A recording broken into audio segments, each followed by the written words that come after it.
What's going on there, YouTube? Back again on the vintage Tamiya Rough Rider redo, rebuild, reboot, whatever you want to call it. Picked up some stuff for this. It's slowly been coming in. I want to change as little as possible. I do have tires and wheels, and I went ahead and bought this CRP shock conversion kit.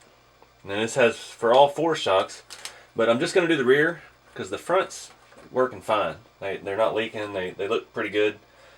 But the rear end had some issues. This shock here is sticking and also has a bent axle. So I've got some replacement ones. These are from the re-release, hoping they work. Tires and wheels, obviously, I did not go with the same. I got the paddle tires and the ribbed fronts. They were cheaper. And I got a set of wheels which I've already painted black inside and out. But I'm going to go ahead and use these aluminum fronts that came with my Sand Scorcher originally. I've got them. They would go with this better, I think. So, yeah.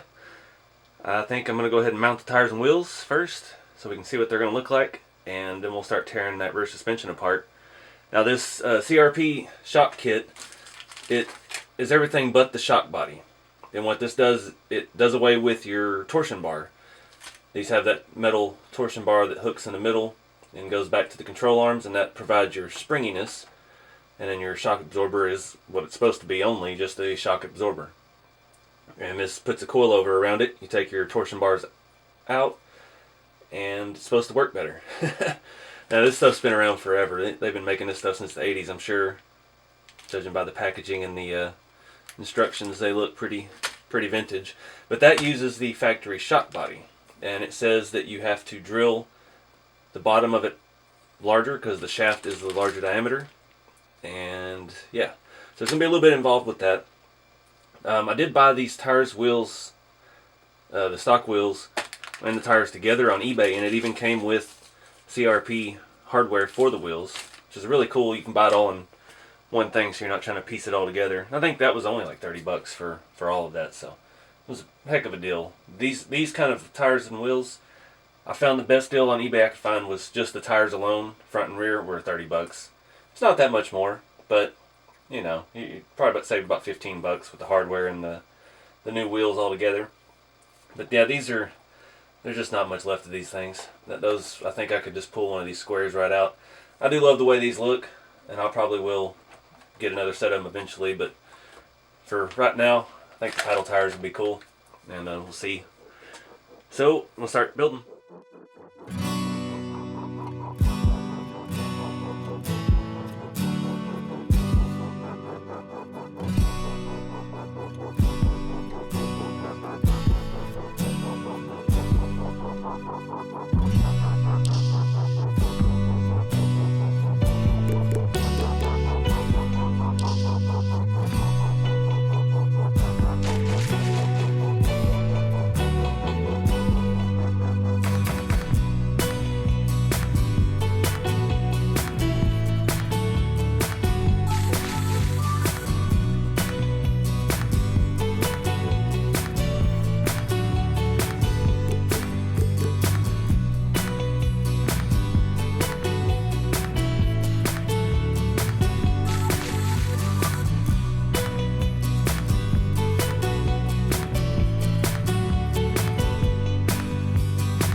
So made quite a bit of progress.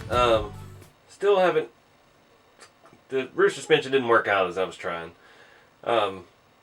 Thanks to Jeff Brandon, he sent me a box of old buggy parts. There's actually almost an entire Mauru, I don't know how you say it, but old 80s.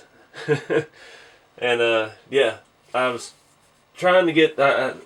We left off. I cleaned the stock shocks, and I had them. It said in the instructions, first step was degrease them, and I soaked them in a little purple powder, and they corroded over completely inside and out, just full of white powder, and not anything we need in our shocks. So couldn't get it to work. I drilled using the drill bit that it came with the kit for the new shaft, and it drilled and it still wouldn't go all the way through, and it was just not jiving right.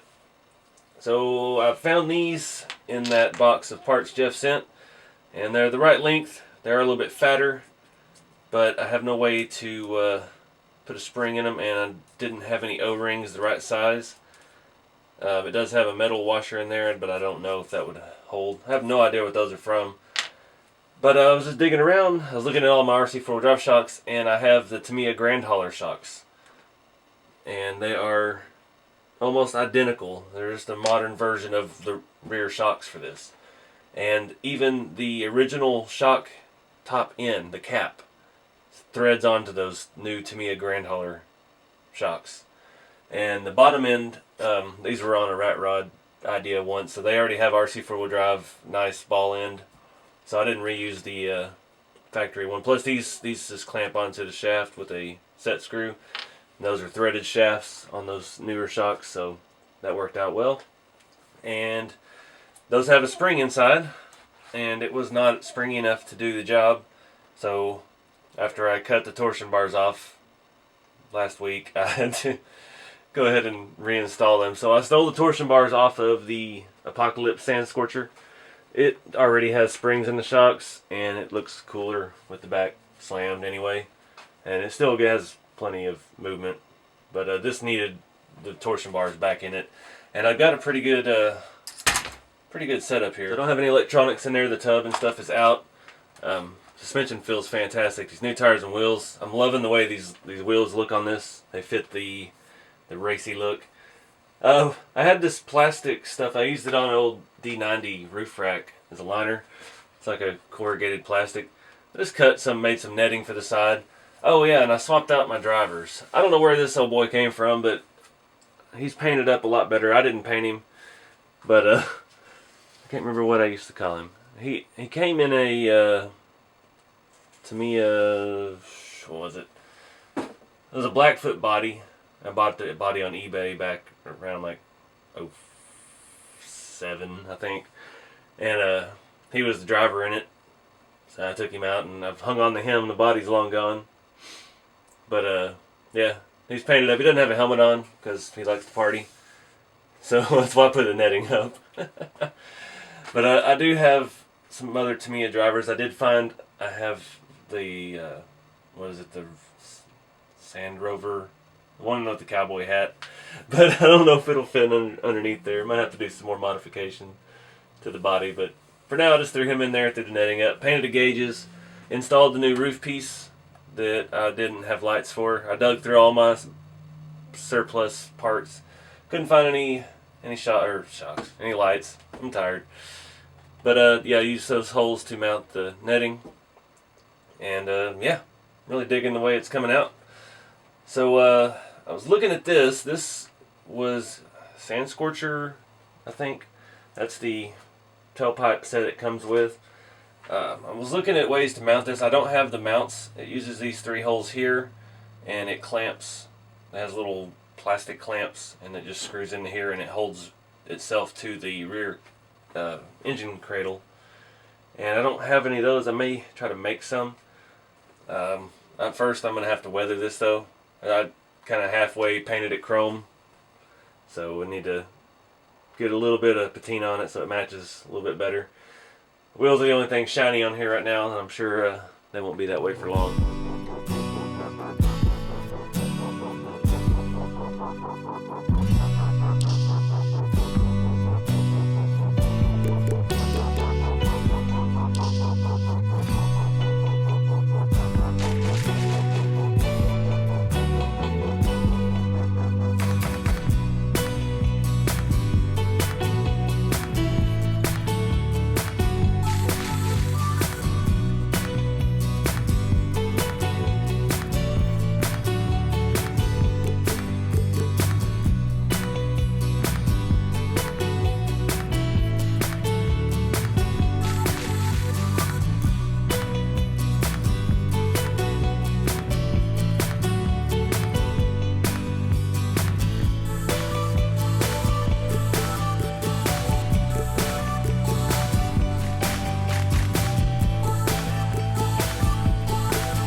Alright guys, this thing has been fighting me tooth and nail ever since the shock problem, the bent rear axle.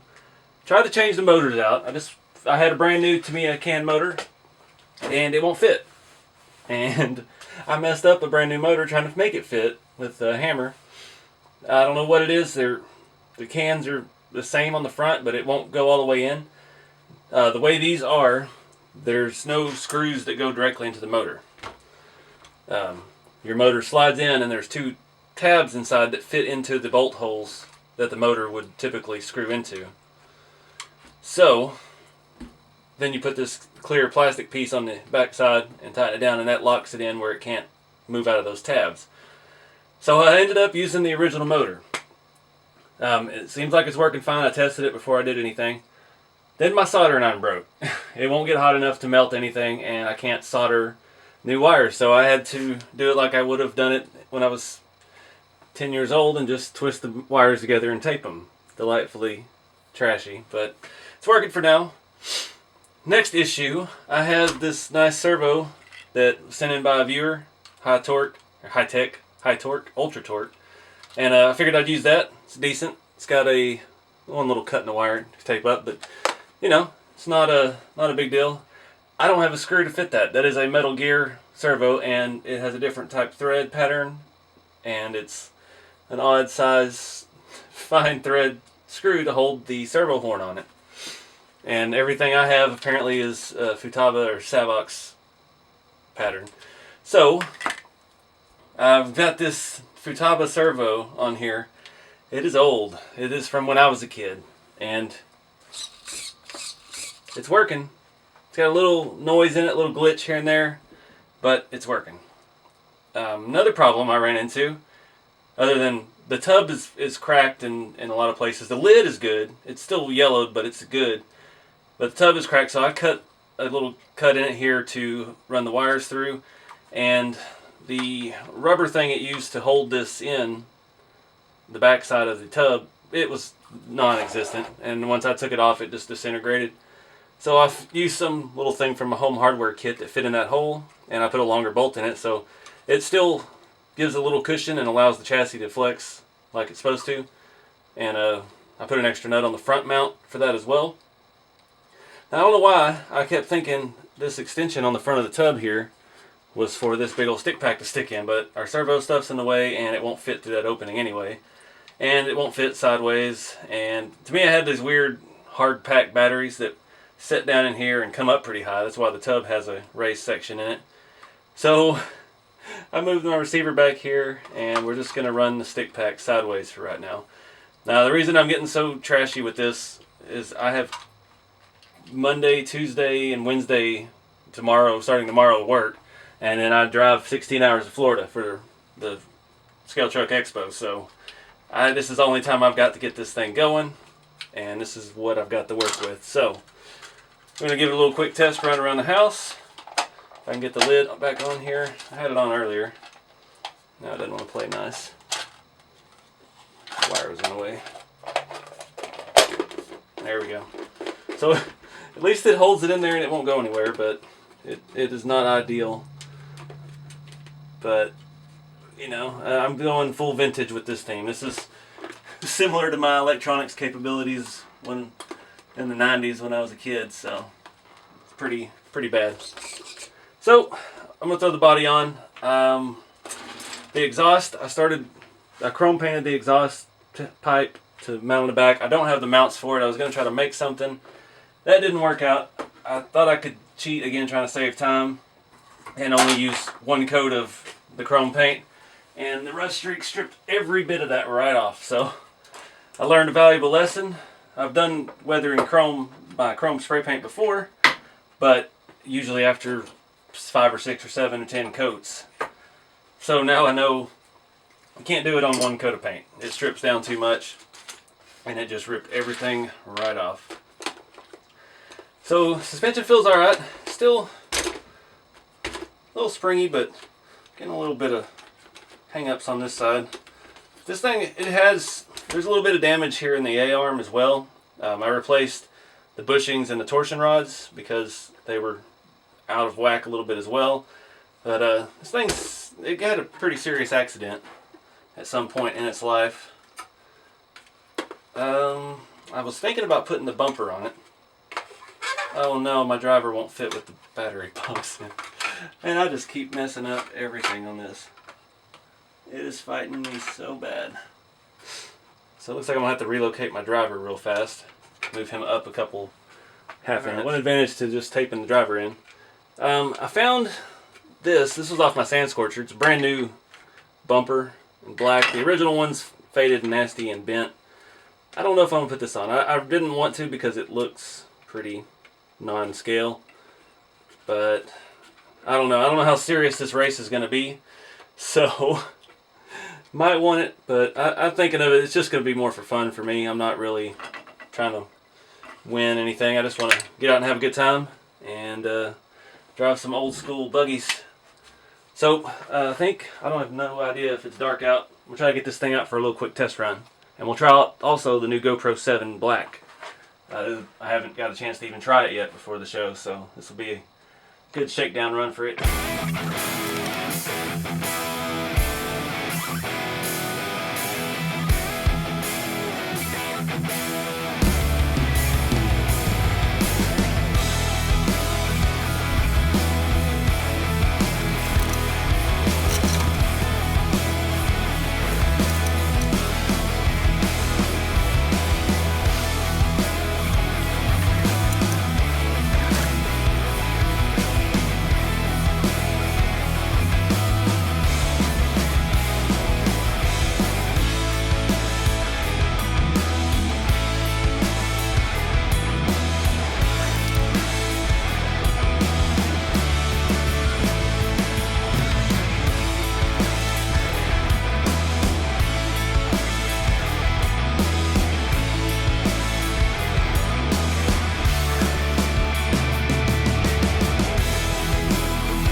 So it works.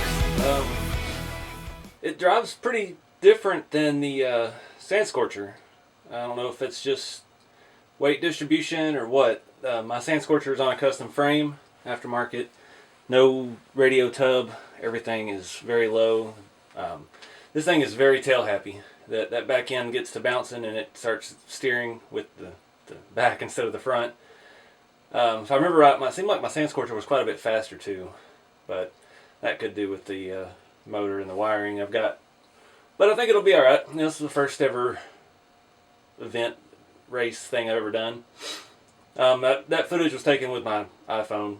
The GoPro, apparently the new GoPro 7 Black has a voice command thing, so you can just say GoPro start filming, GoPro stop filming, stuff like that. It's pretty cool, but if you have that setting on, even when the power is off, it's listening, just like our phones are always listening to us. And yeah, ran the battery down. Got outside and I'm sitting in the middle of the street yelling at the GoPro to turn on. But yeah, so I just filmed that with my phone. And yeah, it has pretty good camera on it too. But thing looks cool. Pretty happy with some of it. Not happy with electronics and stuff. It needs more work. I think in the future, I'm not sure, this one does have some issues. It is so old and it's been abused. I'm not sure if I would take it any further. I would really like to find an original kit in the box and build it. I know the re-release is pretty much the same, but just something about that. But I don't know. Hopefully we can have some fun out at the Ultimate Scale Truck Expo this coming weekend. And I hope to see a lot of y'all out there. This video is probably happening now, so yeah, it's going on at the moment. So anyways, I appreciate y'all watching and following along with this build. If you love vintage Tamiya stuff, let me know in the comments, because I do, and I would like to have a reason to buy some more, I think. But anyways, keep it scale, and I'll see y'all in the next video.